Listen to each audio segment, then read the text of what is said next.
DA news প্লাছৰ দৰ্শকসকলক আজি মই এনেকুৱা এটা কাৰ্যালয় দেখাবলৈ গৈ আছোঁ, যিটো কাৰ্যালয় দেখিলে আপোনালোকৰ চকু কপালত উঠিব। মই বৰ্তমান উপস্থিত আছোঁ শিৱসাগৰ দিচাংমুখৰ আভ্যন্তৰীণ জল পৰিবহণ বিভাগৰ কাৰ্যালয়ত, আৰু এই কাৰ্যালয়ত কোনো ধৰণৰ নাম ফলক নাই। আপোনাৰ এই যি আপোনাৰ ৱাল দেখিছে বা দেৱাল দেখিছে, টিনেৰে নিৰ্মাণ কৰি থৈছে আৰু কোনো ধৰণৰ ফলক নাই। ইয়াত আপোনাৰ যি আছে তথৈবচ অৱস্থাত আছে। আপোনাৰ এই গুদামঘৰটো আপোনাৰ গুদামঘৰ তথা আপোনাৰ এইটো এটা কাৰ্যালয়, আৰু এই কাৰ্যালয়ত 43 জন কৰ্মচাৰী কৰ্মৰত হৈ আছে। কিন্তু ইয়াত আপোনাৰ দেখা পোৱা যায় মাত্ৰ 4 বা 5 জন কৰ্মচাৰী আপোনাৰ এই কাৰ্যালয়ত আহি পেলাই উপস্থিত হয়হি। আৰু ইয়াত আপোনাৰ যি দেখিছে এই কাৰ্যালয়ৰ এইটো এটা যি বাকচ দেখিছে, এই বাকচটো একমাত্ৰ তেওঁলোকৰ নথি পত্ৰ থোৱা এটাই বাকচ আছে, আৰু এই বাকচটোৱে নথি পত্ৰ থোৱা। ইয়াত কোনো ধৰণৰ ভাল ব্যৱস্থা নাই। আপোনাৰ এখন টেবুল নাই বা কোনো ধৰণৰ চকী নাই। আপোনাৰ যিসমূহ চকী ইয়াত আছে সেইসমূহ চকী ওচৰৰ মানুহৰ ঘৰৰ পৰা আনি ইয়াত ৰাখি থৈছে, এই চকীসমূহ ৰাখি থৈছে। আৰু এইখন যিখন টেবুল আছে, টেবুলখন ৰাখি পেলাই নথি পত্ৰ চহী কৰিবলৈ এখন ভাল টেবুল নাই বা একো বস্তু নাই। ইয়াত যি সামগ্ৰীসমূহ আছে, সেইখিনি সামগ্ৰী বৰ্তমান আপোনাৰ বেয়া হৈ গ'ল বা ধ্বংস হৈ গ'ল এইখিনি সামগ্ৰী।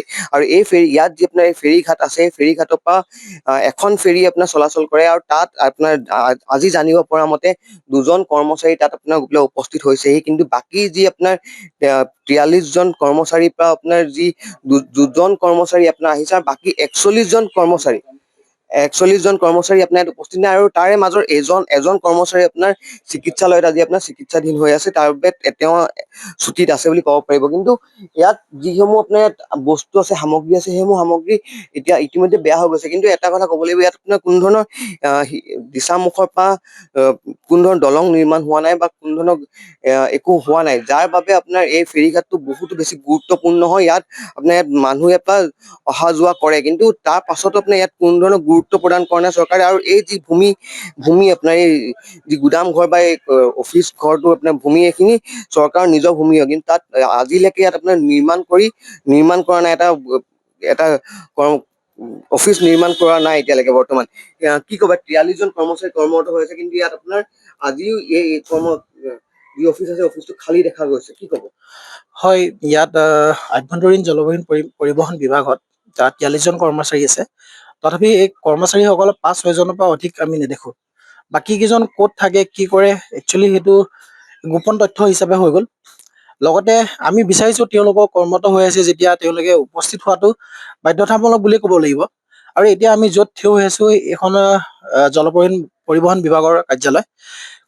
কাৰ্যালয় হ'লে এনেকুৱা হ'ব লাগে যে 4 বেৰৰ মাজত এখন ফেন, এখন টেবুল, বহিবলৈ কৰ্মচাৰীসকলৰ কাৰণে চকী, এনেকুৱা ব্যৱস্থা থাকিব লাগে। এতিয়া আমি য'ত এতিয়া থিয় হৈ আছোঁ, এখন খোলা পৰিৱেশ বুলি ক'লে বেয়া নহয়।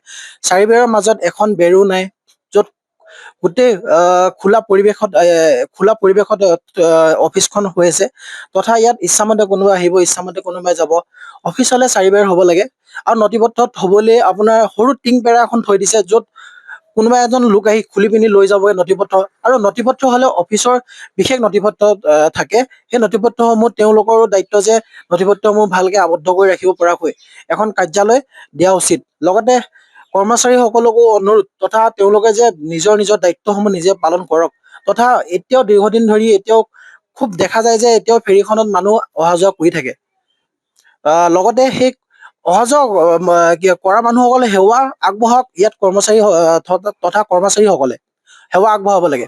লগতে চৰকাৰখনৰ দায়িত্ব যে তেওঁলোকে কাৰ্যালয়খনৰ ওপৰত গুৰুত্ব দি এখন অতি উন্নয়নমূলক কাম কৰক, অফিচখনলৈ এটা নতুনকৈ আন্তঃগাঁথনি হিচাপে কাম কৰক, সেইটো আমি বিচাৰিছোঁ।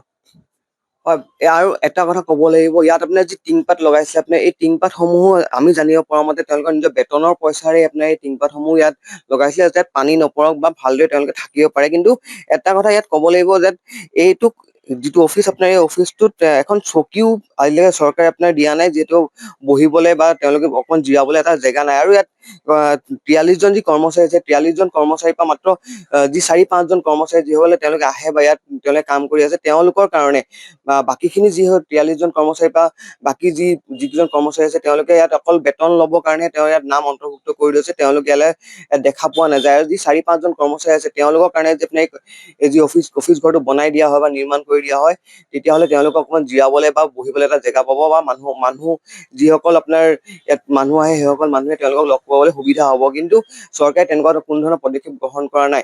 অনাগত দিনত লক্ষণীয় হ'ব চৰকাৰে এই আপোনাৰ কাৰ্যালয়টো কি ধৰণে নিৰ্মাণ কৰি দিয়ে। যিকোনো খবৰৰ বাবে যোগাযোগ কৰক 7099017330 লগতে 7099017110 নম্বৰত।